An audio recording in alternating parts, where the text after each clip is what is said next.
niloko mo ako. Alam kong nagkamali ako, asawa ko. Paolo, ako, talagang gusto kita. Pero bakit mo ako niloko? Ang bait-bait ko naman sa'yo. Hindi na kita lolokohin ulit. Mahal din kita.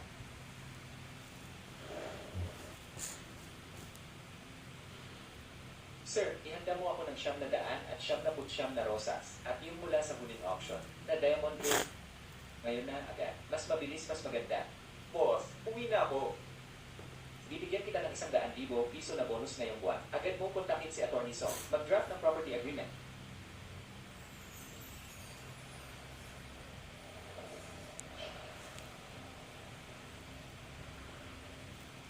Asawa ko. Simula ngayon, gusto kong ikaw ang maging pinakamasayang babae sa buong mundo. Sasabihin ko sa buong mundo, ikaw ang nag-iisang asawa ni Paolo Santos. Ang aking asawa. Asawa ko. Patawarin mo ba ako?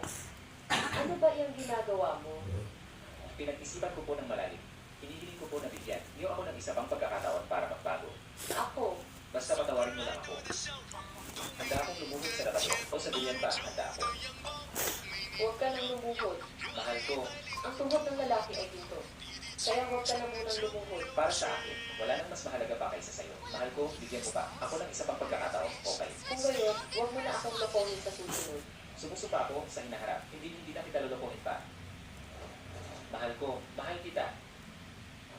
Hindi siguro mura ang kotse mo, ano? Mukhang dati ang pagpapanggap mo mahirap ay talagang nagpahirap sa iyo. Nakakahiya siguro ang umupo sa likod ng iba ko, ano?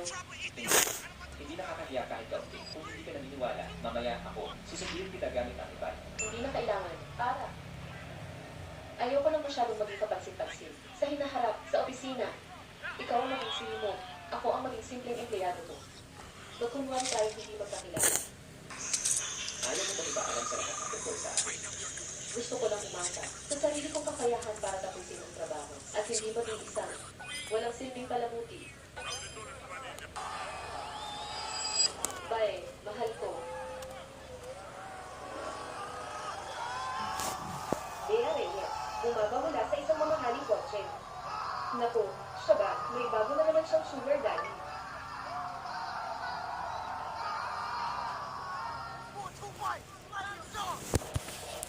Bea Reyes, ang galing mo naman.